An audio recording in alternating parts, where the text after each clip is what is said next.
In this video, we're going to go explore some very old Spanish treasure signs and symbols, and then we're going to go take a look at the old cache site, the hiding place where the Spanish miners were stashing their gold. So it should be a pretty fun little adventure. Right now I'm hiking into the old site, and I'll put up some footage of the hike, and that way you can kind of get a feel for what it looks like around here. Right now we are in southern Colorado, not very far north of the New Mexico border. And to kind of put everything into historical context, the first documented Spanish expedition into Colorado took place in the year 1594, so a little over 400 years ago. But things really didn't pick up until after the year 1680. And in 1680, you had what was called the Pueblo Revolt. And in the Pueblo Revolt, the Indians rose up against the Spaniards and they chased them out of New Mexico. The Indians' victory was very short-lived. About 12 years later, the Spanish governor, a man by the name of Don Diego de Vargas, reconquered New Mexico for the Spanish crown. And after that, you had an uptick or a proliferation of Spanish explorers entering into the state of Colorado. And keep in mind, these expeditions, most of them, their primary purpose would have been to seek out gold and silver. And the oldest documented Spanish mining site here in Colorado is over near Silverton, Colorado. And archaeologists have dated the mining timbers, and those trees were cut down in the year 1712. So if you think about it, the Spanish were mining here in Colorado before America was even a country. And this would have continued until probably around 1821 when Mexico declared its independence from Spain. And so Colorado has a very rich and deep history of Spanish exploration and mining. I got tired out and I had to stop and take a break. And that's when you realize you're starting to get old. Man, when I was younger, I could do this all day long, up and down mountains, and I wouldn't even break a sweat. But I'll be 50 here in a few short years, so time's catching up with all of us, I guess. But I want to talk just briefly about cache sites. And a cache site, a lot of people have this misconception, and they think of like a big treasure vault, you know, with like water traps and booby traps and like something you would see in the Indiana Jones movie, right? Which is really cool, but it's not really realistic. And I'm sure those sites exist, but most of your cache sites are a lot more simpler. All a cache site is think of like a hiding place, a temporary hiding place where you're storing something of value to you. And many ancient cultures and groups used cache sites. For example, the Indians, they used cache sites, and they would store food provisions, usually pemmican. If you store pemmican correctly, it can last for many years. But they would store this food so they'd have food for survival during the upcoming winter months. Your mountain men were notorious for using cache sites. I love to read the old journals of the mountain men, and they were always making cache sites. And they would cache their beaver pelts, traps, different provisions, stuff like that. Your different outlaw groups out in the Wild West, think like Butch Cassidy and different groups like that. After they would rob the bank, rob the train, rob the stagecoach, whatever they did, you know, they couldn't go around with all that loot, so they would cache it, they would hide it. And of course, your Spaniards most definitely used cache sites. The Spaniards were kind of different though. They would mark the location of their cache sites, and they would use a treasure code full of symbols and symbolism. And I've read some accounts where they were required by Spanish law to do this, but I think they mainly did it for cultural reasons. It was part of the treasure culture back then, and also mainly just for practical reasons. So say they had their gold and silver, and they'd worked very hard for that, right? And then say they were chased out of the area by the Indians, and a lot of them got killed off, and you had a few survivors that made it back to civilization. And for whatever reason, those men could not come back to the site. they could send other people on their behalf to locate the cache site, and these other people would be able to follow these signs and symbols to the cache and be able to locate it. All right, we have arrived at the first treasure symbol. Before we get started, if you're interested in learning more about this kind of stuff, like how I translate this is I have reference material back at my house. And for example, I relied very heavily on the research of Charles Garrett to translate all of these. Charles Garrett was a very successful treasure hunter, and he actually located different caches that still had high-grade ore, which is pretty cool. I'll throw up a picture of one of them. But Charles Garrett was also an inventor and a researcher. He's probably most famous for inventing, designing, and founding your Garrett metal detectors. But this symbol right here, this is the most important symbol of all of them. And the reason is because of this symbol right there. This is called the key symbol. And the key is what you need to unlock the mystery of the location of the treasure cache. And this key represents all of this. Right over here, you can see these. They look like two peaks. These represent rocks, mountain peaks, or a valley. And make note that there's two of them because that's going to become important here in just a little bit. And then you have the triangle right here. The triangle represents that you have a treasure hidden, buried somewhere nearby. And then you have this box right here. And the box kind of represents like a cache, like the treasure, you know, it's in a box or a chest, something like that. So and on the key symbol, you always go in the direction of the handle. So how you would interpret this is you go in that direction, look in the rocks for a treasure in a chest or a box. And that is exactly what we're going to do. One thing I forgot to mention, and this is very important, is take notice of the triangle and it's facing down. And remember, this is the key to understanding everything we need to unlock the location of the treasure. So that clue is going to become important here in just a little bit. All right, this brings us to our second clue. All of this over here, I think this is just cowboy glyphs. In areas like this back in the late 1800s, early 1900s, you had a lot of cowboys free-ranging cattle.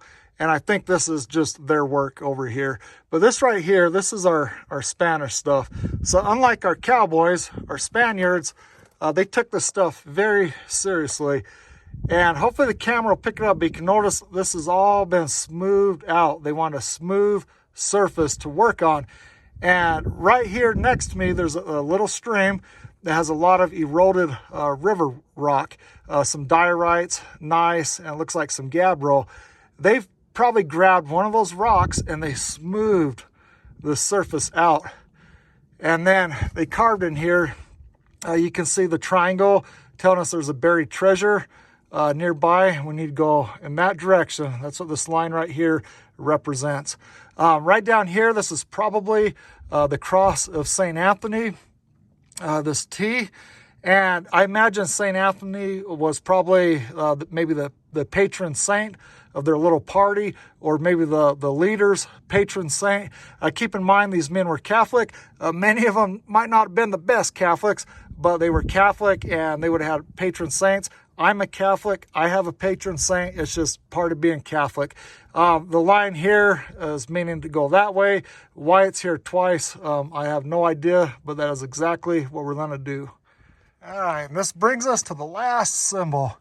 And you'll notice this one looks very similar to the first symbol. You have the triangle, you have the box, and we got the arrow on this one pointing that way, telling us to go that way. But the Spaniards were trying to deceive us. This is a little bit of trickery. Remember when I told you that first symbol, which is the key symbol, it unlocks the mystery to finding the location? Remember, the triangle is facing down, so we need to flip this, and we need it pointed down. And instead of going that way, we're going to go that way. And that is exactly where we're going to find the cache. And we're going to go take a look at the cache next. But before we do, we're going to revisit the first symbol really quickly. a lot of people think rocks are boring, and I get it, but they're really not. And the rocks can also provide clues for us. So all this beautiful rock, this is all sandstone, and sandstone consists of a lot of very itty bitty rocks. And these rocks were great big at one time, but they've been eroded away, and now they're very tiny. And in between all these little rocks, you have what's called the matrix.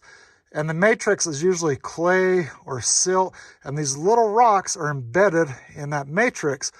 And how all of this formed was, at one time, this would have been like an ancient river bottom or a seashore or lakeshore or beach, something where you had a lot of sand. And then over time, you had a lot of material getting deposited on top and debris, and this created a lot of weight and a lot of pressure, and it pushed down on everything. And this compressed and squeezed together all of those little rocks. And then what happened is you had the groundwater, the surface water, start to filter down through all this sand and start to percolate through everything.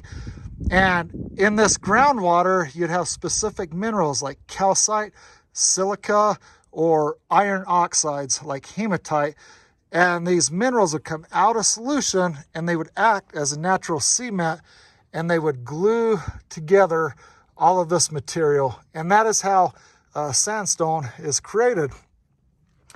And right here, you'll notice there's this dark layer, and this is all sandstone.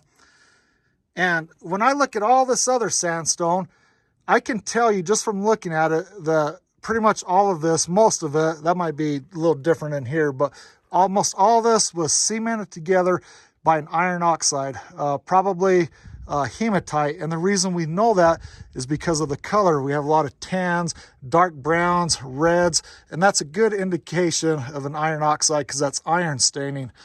This right here, though, this black layer that you see, this is all different. And I think this is all formed, all deposited during a time when you had a lot of volcanic activity in this area. And I believe this dark gray, this black rock is basalt. And basalt is formed from lava. It's an igneous rock. It cools down on the surface of the earth.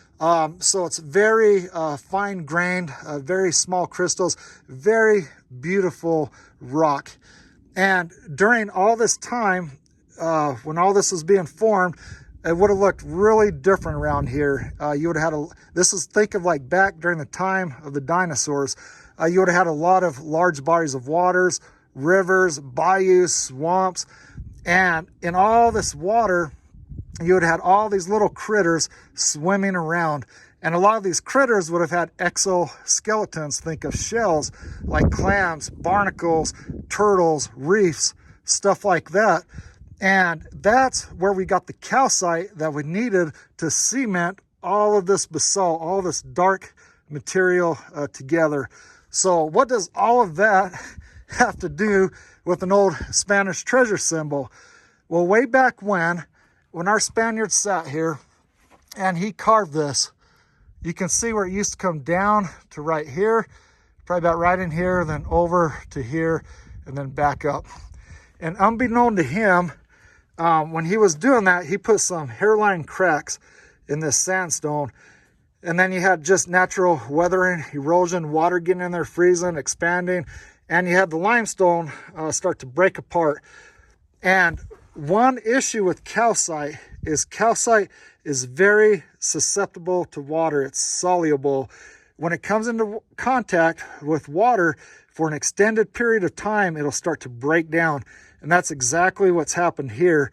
You had these cracks start to form. Water from rain, snow started to get in there, setting on the calcite for an extended period of time, started to dissolve the calcite, and it started to weaken the sandstone.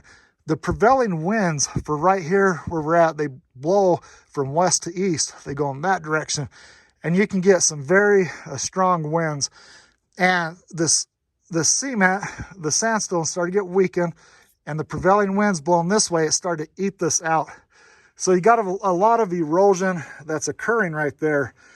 And so that's a good clue. I mean, for this erosion, this accelerated erosion like that to take place, it takes time. So this is carved a very long time ago. That won't tell us exactly when it was carved, but it will tell us that this is old. This is definitely something that wasn't done recently. And so when you're out here doing stuff like that, look for these simple little clues like that, and sometimes the rocks can really help you out. And we have arrived at the old cache site. So I'm just going to kind of give you a little view of it from the side. But this is it right here. And everything matches up perfectly, right where it should be. We have our chest, our box structure. We even have our two big rocks. So kind of give you a close-up of all this. Pretty cool stuff. Makes you wish you can go back in time and just see what all they had in here. But we're going to talk about that. So give me just a second. I don't want to walk on this and risk destroying anything.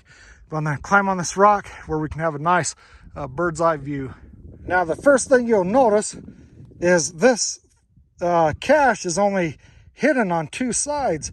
It's very exposed here and here. And the Spaniards never would have did that. The whole purpose of something like this was to hide stuff. And this is too much in the open. But the reason why I believe is because you got to keep in mind the rocks, they are constant. They don't change, not in humanity's lifetime. But the trees, the shrubs, the plant life, that does change. That changes with the seasons. What is here today, 100 years from now, might be gone. And in this entire area where I'm at, I've been hiking through it all day. You have a shrub, and it's called one seed.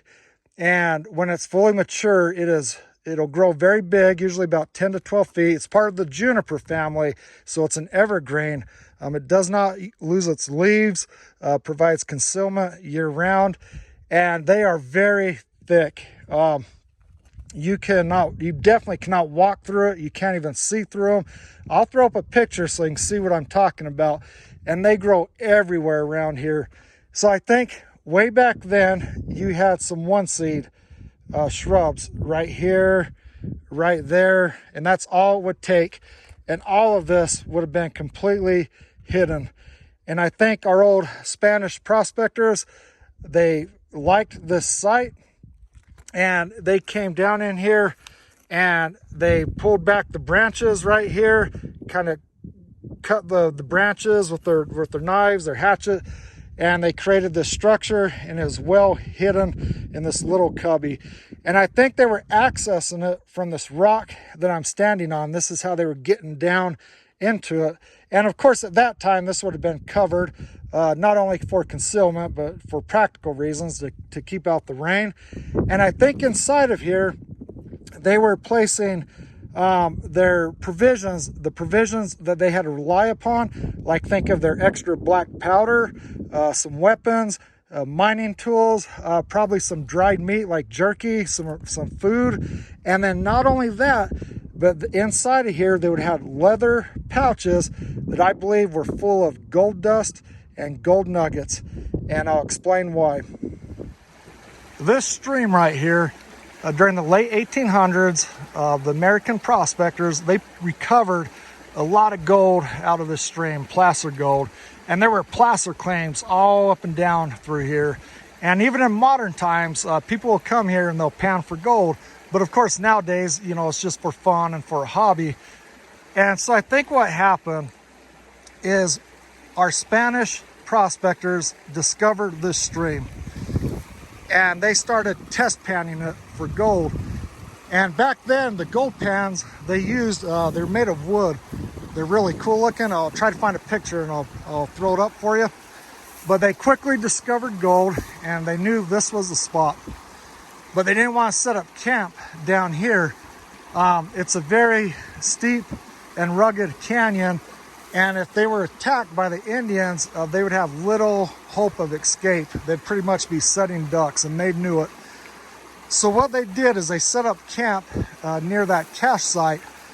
And near the cache site, you have lots of grass for your horses. You have a little stream for water. There'd be wild game to hunt. And most importantly, it'd be a much easier area to defend. And if you had to escape, you'd have many escape routes. And from the cache site to this stream on horseback, it's very close. It's not very far at all. So it'd be an easy trip for them to make twice a day. I think they came down here every day for the year, and they panned for miles upstream and they panned for miles downstream. And I think they recovered a lot of gold. You have to keep in mind, they were the first ones here. They had access to all the very easy gold. I did a video called The Geology of the 1800s Prospector, where I kind of go more into depth on that. And at the end of the year, before the snows came and the winter set in, where they'd be trapped in here, they packed up their camp, cleaned out the cache, and they had a lot of gold. And they headed back home, wherever that was, back to their families. Very rich men for their efforts. Well, if you're still with me, I appreciate it, and thanks for watching to the end. And I hope you found value and you enjoyed this video. And do me a favor, if you do find these old sites, don't mess with them. Leave them intact, take pictures and enjoy them for what they are. More than likely, there's probably nothing left in them anyways. And the real treasure is the history, the historical value. And I guess that's it for now. So until next time.